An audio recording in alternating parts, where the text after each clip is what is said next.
وآخر دعواهم أن الحمد لله رب العالمين۔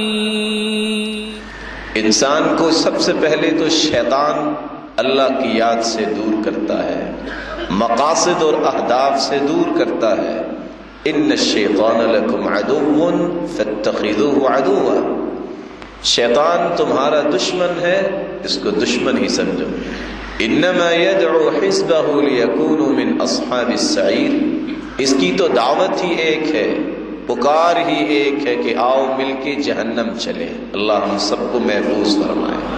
دوسری چیز جو انسان کو بھلا دیتی ہے، اللہ سے دور کر دیتی ہے،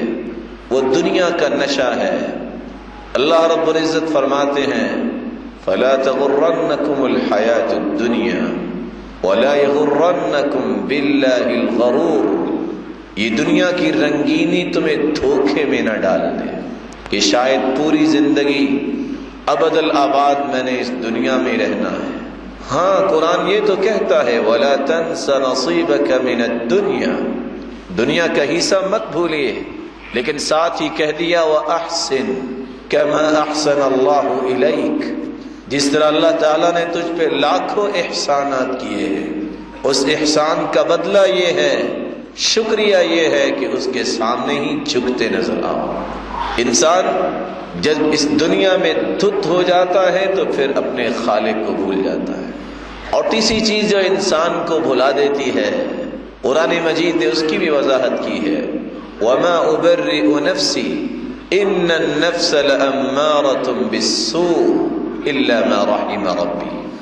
شیطان سے اگر انسان بچاؤ کے راستے اختیار کر بھی لے، اعوذ باللہ من الشیطان الرجیم پڑھ کر، لا حول ولا قوت الا باللہ کا ورد کر کے، اور دنیا سے منہ موڑ بھی لے، تو تیسری چیز جو انسان کے اندر اللہ تعالیٰ نے پیدا کی ہے نفس امارہ، انسان کا نفس بھی اس کو برائی پہ اکساتا ہے، انسان کا نفس بھی اس کو اللہ سے دور کرنے کی کوشش کرتا ہے۔ لیکن جن کو اللہ رب العزت نے توفیق خاص سے نوازا ہوتا ہے، وہ اپنے اس نفس امارہ کے چکمے میں نہیں آتے، بلکہ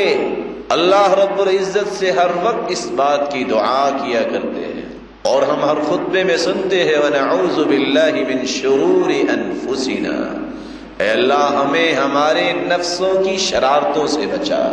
چوتھی چیز جو انسان کو اللہ سے دور کرتی ہے، جس وجہ سے انسان گناہ کرتا ہے، جس وجہ سے اس کو بھول ہوتی ہے، وہ یہ ہے کہ انسان اللہ کو معبود سمجھنے کے بغیر اپنی رائے کو معبود بنا لے، اپنی خواہش کو رب بنا لے۔ قرآن مجید نے اس کی بھی وضاحت کی ہے أَفَرَأَيْتَ مَنِ اتَّخَذَ إِلَٰهَهُ هَوَاهُ وَأَضَلَّهُ اللَّهُ عَلَىٰ عِلْمٍ وَخَتَمَ عَلَىٰ سَمْعِهِ وَقَلْبِهِ وَجَعَلَ عَلَىٰ بَصَرِهِ غِشَاوَةً، کہ آپ نے دیکھا ہے ایسے شخص کو جس نے اپنے تخیلات کو، اپنے تصورات کو، اپنی آراء کو،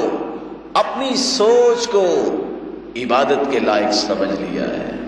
ہونا تو یہ چاہیے تھا قرآن مجید کے فیصلے کو قبول کیا جاتا، رسول اللہ صلی اللہ علیہ وآلہ وسلم کے فرامین کے سامنے سر جھکایا جاتا، لیکن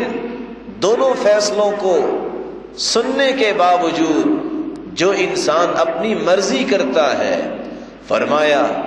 یہ شخص حقیقت میں اپنے نفس کو معبود بنا چکا ہے، یہ اپنے نفس کا غلام بن چکا ہے۔ اور آگے قرآن نے ایک وضاحت دے دی ہے، کاش مسلمان یہ وضاحت سمجھ لے وَأَضَلَّهُ اللَّهُ عَلَىٰ عِلْمٍ، باوجود اس کے کسی نے پی ایچ ڈی کی ہو، دنیا جہان کی ڈگریاں اس کے پاس ہوں، اگر وہ اپنے من کا مرید ہے تو وہ علم ہونے کے باوجود بھی اللہ اس کو گمراہ کر دیا کرتے، اس لیے کہ اس نے اس علم کا احترام نہیں کیا۔ وہ کسی بھی جگہ سے پڑھا ہے، اگر اس کے اوپر قرآنی بسمہ نہیں ہے،